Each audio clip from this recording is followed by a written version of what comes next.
Hey guys, Chance Reynolds here. Today I'm going to talk about rental properties and LLCs. Huge issue for anyone that's doing any real estate investing.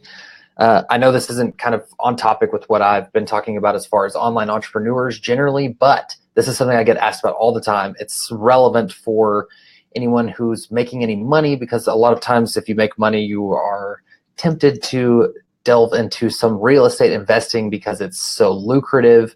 I want to just kind of cover broadly what the LLC can do as far as how it's used for rental properties and who you need to make sure you're clearing everything with before you move your LLC before you move your rental property rather into an LLC. Let's just get into the presentation because I'm fumbling and bumbling.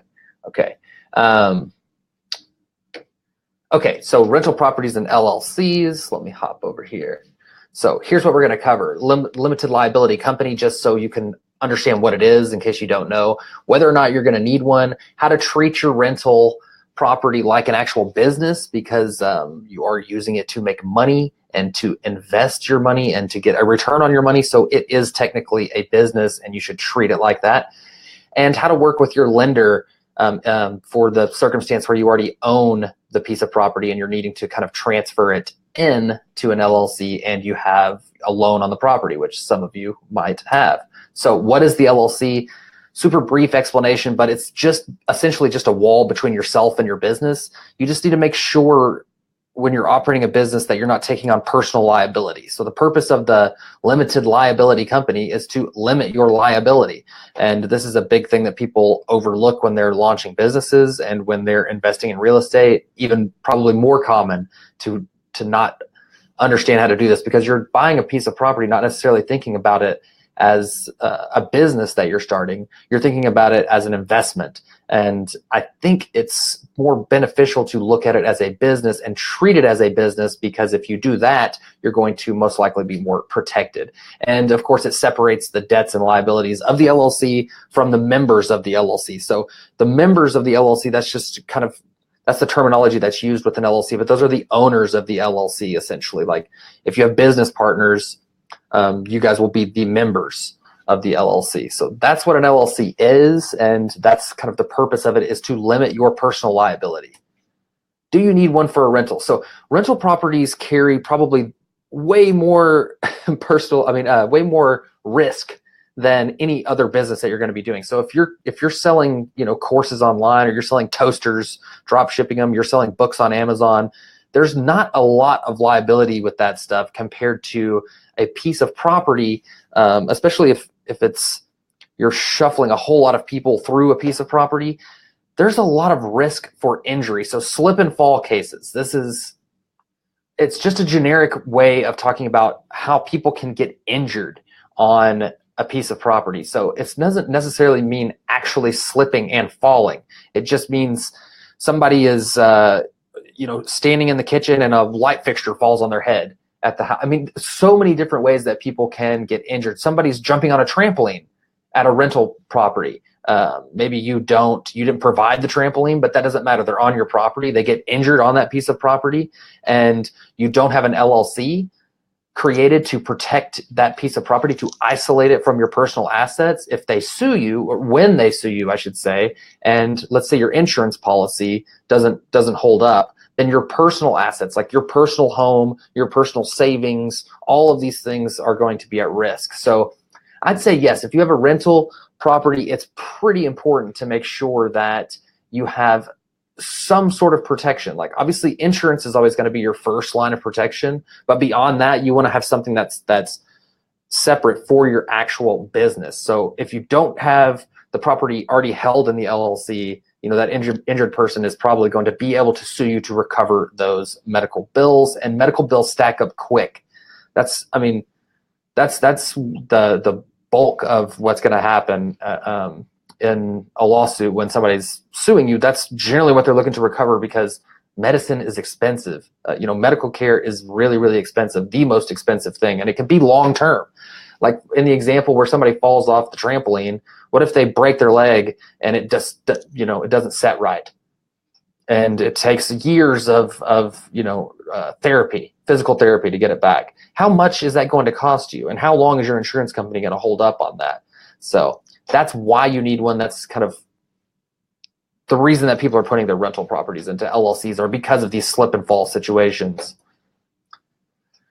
So like I said, a rental property is a business, and you want to treat it like a business. And there's a couple ways to do this. So if you're a real estate investor and you actually are, piling up these rental properties, meaning you're investing in tons and tons of them, it's not just like a one-time thing that you're using some of your disposable income on. You can actually create an LLC to hold multiple pieces of property. Here's the downside to that. All of the property inside of that LLC is not going to be protected from the other properties in that LLC. So in this example, this house here is, if somebody slips and falls at this house, and all three of these are in one LLC, rental property LLC, then they can recover these assets. These are the assets in the LLC. If they fall here, they could sue and potentially win this house, of course, because it's an asset of the LLC. They could win the assets of this house. They could win the assets of this house. And that would be a terrible situation if that actually happened. But they could not get the pieces of property that are outside of this, like any of your personal assets, any of your personal actual properties. So you can hold each piece of property in its own LLC. That does get expensive. That's obviously the safest way to possibly do it, but most people do it where they stack up 3 or 4 per LLC just to isolate those, on their own. And a lot of people ask me, what's the set number that you should look at? What's the dollar amount? It just depends on your portfolio. There's no way I can give you a specific answer of, you need to protect, $200,000 per LLC and then start a new one. It just depends on where you live, what type of properties you invest in, what type of portfolio you're planning on building. That's more of just a personal preference and how much risk you want to take on. So I can't tell you specifically how many to put in each LLC, but I can say that if you don't have them in an LLC at all, that your personal assets are exposed. So if you treat your rental property like a business, you have to get a bank account for each LLC. So in the example I just used, where you have 3 houses in one LLC, you just need one bank account. You need all the rent payments going into that bank account and the checks made payable to that LLC. You need to pay the expenses for those rentals out of that bank account. So that's just how you operate a business. Just think about the fact that if you go into some place like, a Starbucks, you're not writing a check out to, Jane, who's behind the counter. Not that you would write a check, but you get the metaphor. You would write it to the actual business. So when you get the bill, your credit card bill, it doesn't say, Jane, the one who ran your credit card. It says the name of the actual business. And that's how you need to think about your rentals. So you take the rent payments in the name of the LLC, pay expenses out of the bank account associated with that LLC. It's pretty simple. You just got to do some simple, things. And if you have an accountant, which if you're a real estate investor, you should have an accountant, push this stuff over to them. This is what they're good at. So before you make a decision on how to move your property into an LLC, you need to make sure that you're transferring your actual title of the property to the LLC. You can't just create an LLC and then that's it. You just are saying, on paper that your piece of real estate is owned by the LLC. You actually have to transfer title. So you need to contact your lender if you have any outstanding debt on the piece of property, and make sure that they're not going to have a problem with it. They may have a problem with it. If they do, you may have to refinance somewhere else with a lender that's more savvy about real estate, or you may have to negotiate with them to where you can personally still be on the line for the money, for the loan, but your LLC owns the piece of property, and savvy real estate lenders will be able to understand that really quickly.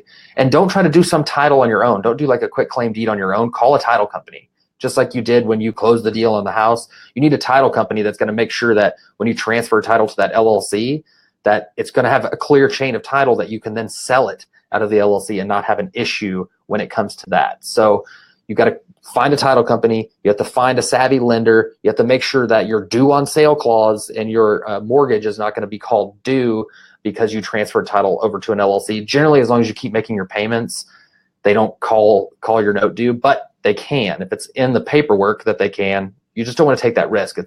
You're doing all this to eliminate risk, so don't take unnecessary risk. Just do as I say. So yeah, so limited liability companies protect you from personal liability. You know, when you're operating a business, which rental properties are a business, you probably need one if you're doing any real estate investing to hold your property. That's even different than an operating LLC. If you're operating a business, a separate business where you're doing real estate investing, you need an LLC for that as well. You need to treat your rental properties like a business and work with your lenders. Make sure you're doing that stuff. Any questions? Okay, let's see. There are some questions. Should I get a DBA before I do a wholesale deal for tax purposes? I'm going to treat my wholesale and flips as a business here. I think I can actually show these up on here. So here's the question from Aaron Ladson. Should I get a DBA before I do a wholesale deal for tax purposes? A DBA really isn't going to provide you any protection. Which state are you in, Aaron? Are you on there still? Depending on which state, it doesn't matter what state you're in. A DBA isn't going to protect you without an LLC. So DBAs are fine if they're filed up underneath an LLC. You always want an LLC created with the state, and then you want a DBA created with the state. That's when you file your DBA, we'll ask you which entity you're filing it with, and you'll file that DBA in association with the LLC. You're in Texas. Okay, yes, that's exactly how you do it in Texas. I'm in Texas. I do these every single day. So forget about a DBA. A DBA will only allow you to get a bank account in the name of your business, but it will not provide you any liability protection whatsoever. Does that make sense, Aaron? Let me know. I don't want to leave you hanging here. I do have to get off here and get to a meeting pretty quick. But I want to make sure I've answered your question. If for some reason you've tuned out, you can always actually just message me. I don't mind answering questions through Messenger. So yeah, DBAs, they're fine if you have it. Okay, awesome. So they're fine if you have it operating up underneath an LLC, and that's a pretty simple thing to do. I think in Texas, it's not technically called a DBA. It's called an assumed business name or an assumed name. Maybe it's trade name designation. I can't remember because I do them all over the country, and I do tons here. I think it's an assumed name here. And when you file that with the state, it'll ask you, which counties you want that to be in effect with. And you would just click all counties and put the filing number of your LLC entity number with that. So you want to get your LLC approved by the state first, then you want to file your DBA underneath that. And in Texas, unfortunately, it's $300 to get your LLC set up. You're welcome, Aaron. It's $300 to get your LLC set up, but it's really low yearly fees. It's like $25 franchise tax. So unless you're making over $1 million, then they're going to want to take like a percent. I think it's like 1.2 million. If your LLC makes more than 1.2 million, then you have to actually pay a franchise tax. You'll essentially file a no tax due franchise report yearly, and then you'll pay your fee with that. So any other questions while I'm on here? A couple of people actually viewing live. So man, I'm so glad I switched to doing these on my personal profile instead of my business page.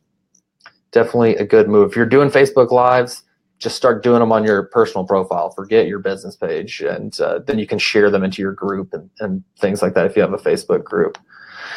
All right, I think I'm going to wrap it up. So if you have any other questions, just reach out to me. You can, if you're watching this, you're probably on my personal profile. If not, just friend request me, message request me, and just shoot me a message in Messenger. That's where I am all day, every day. And thanks for tuning in, and I'll see you guys tomorrow.